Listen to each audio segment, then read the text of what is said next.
أعوذ بالله من الشيطان الرجيم. بسم الله الرحمن الرحيم. الحمد لله رب العالمين الرحمن الرحيم مالك يوم الدين. إياك نعبد وإياك نستعين. اهدنا الصراط المستقيم صراط الذين أنعمت عليهم غير المغضوب عليهم ولا الضالين. آمين.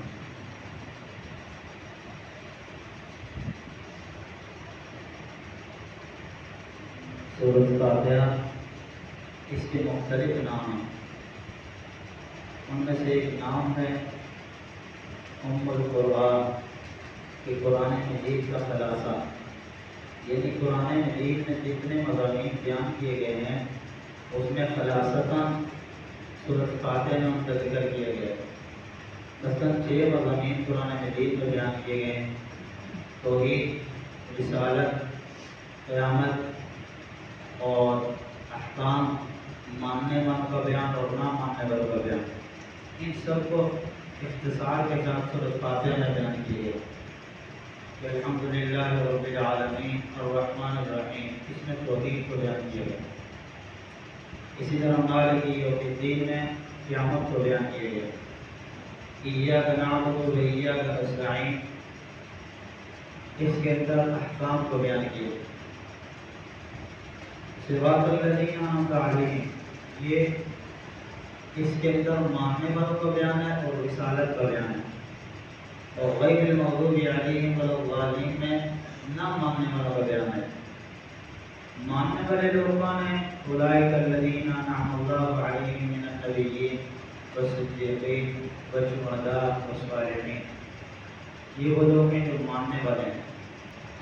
اور نہ ماننے والے لوگوں کے لیے 2 جملے استعمال کیے: مغضوب اور ضال. مغضوب اس نہ ماننے والے کو کہتے ہیں جو ضدی ہو، جانتا ہو، جاننے کے باوجود نہ مانتا ہو. اس کو پتہ ہے قرآن سچی کتاب ہے، نہیں مانتا. اس کو پتہ ہے اللہ تعالیٰ وہ ذات ہے جو تمام عیوب سے پاک ہے، لیکن وہ نہیں مانتا. اس کو پتہ ہے نبی کریم صلی اللہ علیہ وسلم آخری نبی ہے، لیکن وہ نہیں مانتا، ضد ہے. اس کو مغضوب کہا جاتا ہے. اور ضال اس نہ ماننے والے کو کہتے ہیں جو نہ سمجھی کی وجہ سے نہ مانتا ہو. سورۃ فاتحہ کے بارے میں ایک مسئلہ ہے کہ کیا سورۃ فاتحہ نماز میں اگر نہ پڑھی جائے تو نماز ہو جاتی ہے یا نہیں ہو جاتی؟ تو یاد رکھیں نمازی کی 3 حالتیں ہوتی ہیں: یا تو امام ہوگا، یا مقتدی ہوگا، اور یا وہ اکیلے نماز پڑھنے والا ہوگا. اگر بندہ اکیلا نماز پڑھ رہا ہے یا وہ امامت کر رہا ہے، 2 صورتیں: یا تو اکیلا نماز پڑھ رہا ہے یا امامت کر رہا ہے، تو اس صورت میں سورۃ فاتحہ اگر نہیں پڑھے گا تو اس کی نماز نہیں ہوگی. سورۃ فاتحہ کا پڑھنا ضروری ہے. لیکن اگر کوئی مقتدی ہے، آگے امام صاحب نماز پڑھا رہا ہے اور وہ امام صاحب کے پیچھے نماز پڑھ رہا ہے، تو اس صورت میں کیونکہ امام کے پیچھے قرات نہیں ہے تو یہ سورۃ فاتحہ نہیں پڑھے گا. اس کے بعد سورۃ البقرہ ہے. بقرہ گائے کو بولتے ہیں کیونکہ اس میں ایک گائے کا ذکر ہے، وجود ہے، تو اس کی وجہ سے اس کا نام بقرہ رکھا گیا. الف لام میم یہ حروف مقطعات میں سے ہے کہ اس کی مراد اللہ تعالیٰ کی ذات جانتی ہے. ذالک الکتاب لا ریب فیہ، اللہ تعالیٰ فرماتے ہیں یہ قرآن مجید جو ہے اس میں کوئی شک نہیں ہے، لا ریب کتاب ہے. شروع میں یہ بات کہنے کا مطلب یہ ہے کہ بعد میں یہ نہ کہا جائے کہ جی اس بات میں ہمیں شک ہے، اس بات پہ ہمیں یقین نہیں ہے. ایسا نہیں ہو، بلکہ شروع سے پہلے اس بات پہ اقرار کرو کہ یہ کتاب کا راز ہے، اس میں جو کچھ ہے 100% سچ ہے. اس کے بعد مومنین کی صفات بیان کی یہ غیر پر ایمان لانے والے ہیں. انہوں نے قیامت کو نہیں دیکھا پھر بھی مانتے ہیں، جنت نہیں دیکھا پھر بھی مانتے ہیں، جہنم کو نہیں دیکھا پھر بھی مانتے ہیں، اللہ تعالیٰ کی ذات کو نہیں دیکھا لیکن اللہ تعالیٰ کو مانتے ہیں. جتنے انبیاء علیہ السلام اس سے پہلے گزرے ہم نے نہیں دیکھا لیکن ان کو مانتے ہیں. ان کے اوپر جو کتابیں اتری ہم ان کو بھی مانتے ہیں. جن کے اندر یہ صفات ہوں ان کے بارے میں کہا ہو جائے گا ہو جائے گا یہ لوگ کامیاب ہیں. اس کے بعد کافروں کا تذکرہ کیا کہ اللہ تعالیٰ کے دلوں پر غور لگا دیے، اب ان کو اگر کوئی ڈرائے نہ ڈرائے برابر ہے. اس کے بعد منافقین کا ذکر کیا کہ منافقین وہ ہیں جو بظاہر کہتے ہیں کہ ہم ایمان لے رہے ہیں لیکن حقیقت میں وہ ایمان نہیں رہے. اور ان کا طریقہ کار کیا ہے کہ وہ پوری دنیا میں فساد میں جا کر فساد میں جانے کی بات کرتے ہیں، ہم تو اصلاح کرنے والے ہیں، ہم تو صلح کروانے والے ہیں۔ آپ نے دیکھا ہوگا نا خاندان میں ایک بندہ ایسا ہوتا ہے پورے خاندان کو لڑاتا ہے، لڑانے کے بعد کہتا ہے یار میں تو میرے دل کے رہتا ہوں، حالانکہ لڑا ہوا ہوتا ہے۔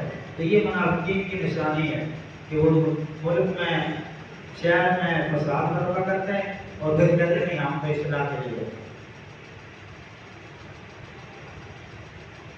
اس کے بعد آگے جا کے ایک قصہ ذکر کیا جس کی وجہ سے اس کا نام بقرہ رکھا کہ ایک شخص بنی اسرائیل میں قتل ہو گیا اور قاتل معلوم نہیں تھا۔ تو یہ حضرت موسیٰ علیہ السلام کے پاس آئے اور کہا کہ آپ اللہ سے دعا کریں کہ اس کا قاتل معلوم ہو جائے۔ تو اللہ تعالیٰ نے تو کہا کہ گائے ذبح کرو، اس کا ایک ٹکڑا اس کو لگاؤ گے تو یہ بندہ زندہ ہو جائے گا اور زندہ ہونے کے بعد اپنے قاتل کا نام بتا دے گا۔ یہ اللہ تعالیٰ نے گائے ذبح کرنے کا حکم کیوں دیا؟ اس میں بھی ایک حکمت ہے۔ حکمت کیا ہے؟ ایک حکمت تو یہ ہے کہ یہ لوگ بچڑے کی عبادت کرتے تھے، اس کو بڑی تعظیم والا سمجھتے تھے، جس طرح ہندو آج بھی گائے کو بڑی تعظیم والا سمجھتے ہیں، اس کو ذبح نہیں کرتے۔ تو ان کے دل سے اس کی وہ تعظیم نکالنے کے لیے کہا کہ گائے کو ذبح کرو۔ دوسرا، وہ مرنے کے بعد دوبارہ زندہ ہونے کا ایک گروہ میں ایسا تھا جو نہیں مانتا تھا کہ بھائی مرنے کے بعد بھی کوئی زندہ ہو سکتا ہے۔ تو اللہ تعالیٰ نے گائے ذبح کر کے اس بندے کو لگا کر اس کو زندہ کر کے بتایا کہ نہیں دوبارہ انسان زندہ ہو سکتا ہے۔ اس کے بعد دو فرشتوں کا جا کے آگے تذکرہ کیا، ہاروت اور ماروت کا، کہ اللہ تعالیٰ نے ان کو زمین پر بھیجا جادو سکھانے کے لیے۔ کیوں؟ اس لیے تاکہ لوگوں کو جادو اور وحی کا فرق معلوم ہو۔ یہ جادوگر جو ادھر ادھر کی باتیں لوگوں کو بتاتے تھے تاکہ لوگوں کو یہ پتہ چلے کہ اصل وحی کیا ہے جو اللہ کی طرف سے نازل ہوتی ہے اور جادو اور ٹونا کیا ہوتا ہے۔ اس کے بعد ابراہیم علیہ السلام کا تذکرہ کیا کہ انہوں نے بڑی قربانیاں دی، ان سے بڑے امتحانات دیے گئے اور تمام امتحانات میں وہ کامیاب ہوئے۔ پھر ابراہیم علیہ السلام کی ایک دعا کا ذکر کیا، وہ دعا ان لوگوں کے لیے سبق ہے جو لوگ کہتے ہیں دین اسلام دہشت گردی کا نام، اسلام شدت پسند ہے، مدرسوں میں دہشت گردی سکھائی جاتی ہے، یہاں جتنے بھی اسلام پسند لوگ ہیں یہ دہشت گرد ہوتے ہیں، شدت پسند ہوتے ہیں۔ تو ابراہیم علیہ السلام نے بیت اللہ کی تعمیر کی اور اللہ سے دعا مانگی، وَإِذْ قَالَ إِبْرَاهِيمُ رَبِّ اجْعَلْ هَٰذَا بَلَدًا آمِنًا، کہ اللہ یہ جو شہر ہے نا سب سے پہلے یہ دعا کہ اللہ اس شہر کو امن کا گہوارہ بنا۔ تو اسلام جب بھی بات کرتا ہے سب سے پہلے امن کی بات کرتا ہے، امن کی بات سب سے پہلے اسلام کرتا ہے، دہشت گردی کی بات اسلام نہیں کرتا۔ اسی لیے ابراہیم علیہ السلام نے بھی سب سے پہلے کیا تھا کہ اللہ اس شہر کو امن کا گہوارہ بنا، اور اس کے بعد معیشت کی بات کی، وَارْزُقْ أَهْلَهُ مِنَ الثَّمَرَاتِ، کہ ان کو رزق بھی عطا فرما۔ لیکن سب سے پہلے کس کی بات کی؟ امن کی بات کی۔ پھر آخر میں ایمان کو ٹٹولنے کی بات بتائی کہ اگر کوئی کہتا ہے میں مومن ہوں، میں مسلمان ہوں، میں ایمان لے ہوں، میں کلمہ گو مسلمان ہوں، تو اس کو کیا کرنا چاہیے؟ کیسا پتہ چلے گا کہ واقعی میرا ایمان صحیح ہے یا نہیں ہے؟ فرمایا بھائی آمنو بمثل ما آمنتم به فقد اهتدوا، تو اپنے ایمان کو صحابہ کرام رضوان اللہ تعالیٰ علیہم اجمعین کے ایمان کے ساتھ میچ کرو۔ اگر تمہارا ایمان ان کے ایمان کے ساتھ میچ ہو رہا ہے تو سمجھ لو تم پکے اور سچے مومن ہو، اور اگر تمہارا ایمان صحابہ کرام رضوان اللہ تعالیٰ علیہم اجمعین کے ایمان کے ساتھ میچ نہیں ہوگا، ان کی نماز تمہاری نماز ایک نہیں، ان کا کلمہ تمہارا کلمہ ایک نہیں، ان کی اذان تمہاری نماز ایک نہیں، ان کا عقیدہ اور تمہارا عقیدہ ایک نہیں، تو پھر تم زبان سے تو مومن کہلا سکتے ہو لیکن حقیقی مومن نہیں ہو۔ اگر حقیقی مومن ہو تو تمہارا طریقہ وہی ہونا چاہیے جو نبی کریم صلی اللہ علیہ وسلم نے صحابہ کرام کو سکھایا تھا، اور پھر صحابہ کرام نے اس کو کر کے امت کو سکھایا تھا۔ دعا فرمائیں جو کچھ کہا میں اللہ تعالیٰ